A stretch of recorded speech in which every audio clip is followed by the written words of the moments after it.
Welcome to Trade Pro. In this video, I'm going to be testing a simple trend following stochastic RSI strategy, 200 trades in a row, so you guys can see how it performs over a series of trades. Now let's talk about the rules to the strategy. I'll get into the testing and show all the results at the end. Now, if you're interested in my Patreon or my other affiliates, check out those links in the description down below. Now let's talk about the strategy. First, let's cover the indicators being used, starting with the stochastic RSI, which does have default settings, and the inputs being 3, 3, 14, 14, and close. So that's going to be a TradingView default stochastic RSI. And then we also have a stop loss indicator here, and this is set to default, but I'll show you which one that I'm actually using. So we'll type in stop loss. It's called stop loss indicator by Edgar_Tran_TR ... So that's the one that I'm using with default settings right there. And then I'm also using the Trade Pro rejection zone indicator, which you can type in rejection zone and Trade Pro rejection zone indicator. Essentially with this one, it's just a 50 period and a 20 period exponential moving average. And what's happening with it is it's just shading in the area between those two EMAs. So if the 20 period EMA is below the 50 period EMA, the cloud will be red, and if the 20 is over the 50, it's going to be a green cloud. So we'll be using this as a trend direction indicator.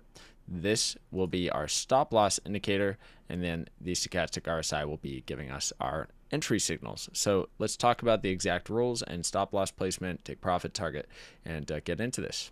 Now here are the rules for a short trade entry. The first rule is we need to have a red cloud, which means the 20 period exponential moving average is below the 50 period exponential moving average.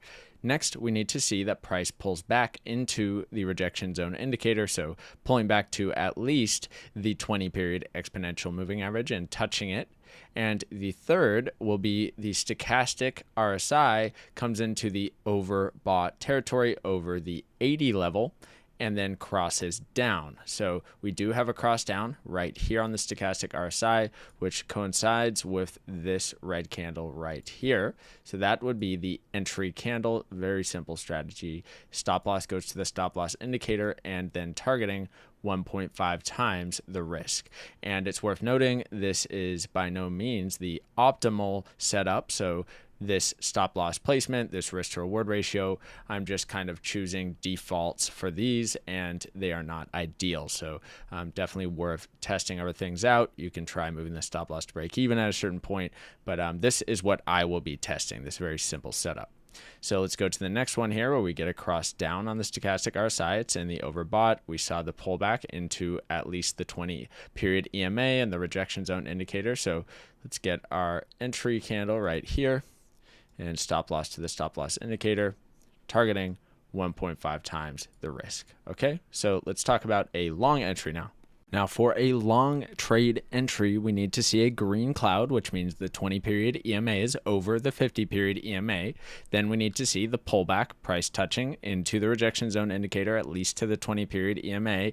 And we need to see the stochastic RSI in the oversold territory below the 20 level, and then a cross up on that stochastic RSI. So we get one right here, price is pulled back into the rejection zone indicator. And so that is going to be our entry candle. Stop loss will go to the stop loss indicator and then targeting 1.5 times risk. And let's go to the next one. So we get another cross up here. We saw a pullback touch the 20 here, so we still have a valid cross to the upside on this candle. And then stop loss to the stop loss indicator, and this one does get stopped out. Looks like our next one may be valid here, and we have the stop loss at the stop loss indicator, targeting 1.5 times the risk, and that one's a winner. So that is the strategy. It's super simple, so I'm not going to talk about the strategy itself anymore. And again, of course, you can change things about the strategy. I'm just testing an extremely simple version of the strategy 200 times. So now let's get into the 200 tests, and then I'll cover the results at the end.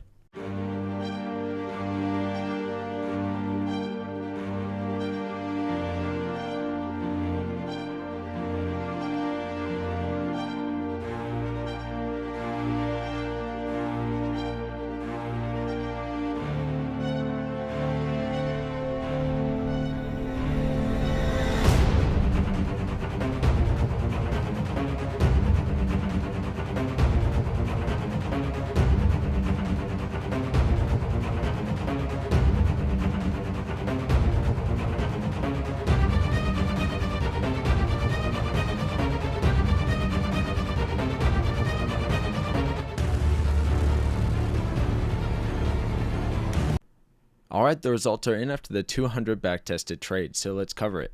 This was tested on Bitcoin against the US dollar on a 1-hour time frame using a 1 to 1.5 risk to reward ratio. It took 6.5 months of price data to find the 200 trade setups. Out of those, there were 95 winning trades, 105 losing trades, which gives it a 47.5% win rate. The most wins in a row was 10, and the most losses in a row was 12. The gain on the account was 37.5%, assuming the risk of 1% of account equity per trade and non-compounding. So let's cover, kind of how this stacks up to others by putting it on the spreadsheet. It does a decent job. A 47.5% win rate with a 1 to 1.5 risk to reward ratio is not bad. It's not good. And I'd say it's pretty much expected from this type of simple strategy. So let's put it on the strategy ranking spreadsheet and see how it compares. Okay, here it is on the strategy ranking spreadsheet, falling at spot number 65 out of 84 strategies tested on my channel so far. So it's not doing very well, kind of falling in that lower range of tests here. And I did cut that gain on the account figure in half because all of these are based on 100 tests, and I tested this one 200 times. So just simply cut it in half to be fair with all these other ones. Now what we can do is kind of compare a 1 to 1.5 risk to reward ratio with a 47.5% win rate. Let's see what other tests had for their win rates using the same risk to reward ratio. So if we go up the spreadsheet here, we can see the best one, 1 to 1.5 risk to reward ratio with a 62% win rate. And then if we scroll down a little, 1 to 1.5, 55% win rate here for this one. And let's find one more, 53% win rate for this one. So it didn't do very well for a 1 to 1.5 risk to reward ratio test, although it did still show profitability over a series of 200 trades. And of course, 200 tests is much better than just 100. So this may be a bit more of an accurate test, but nonetheless not doing very well compared to the others that I have tested. So it's not going to be one of those ones that I would look really much farther into, but I do think that the simplicity is nice. Potentially being able to move the stop loss to break even using a different method of placing the stop loss, and maybe a different profit target or multi-stage take profit, something where we can improve the results by changing these other little parts of the strategy may be beneficial. So not to write it off completely, but not doing all that great in this specific test. Okay, so that is going to conclude this video, and don't forget to like the video, comment down below for the YouTube algorithm. Check out my Patreon link and my affiliate links if you need a crypto exchange that is valid in the US. Check out my BitGet affiliate link, and if you're outside of the US, you can check out my Bybit affiliate link. But appreciate anyone who uses my links, and have a great day.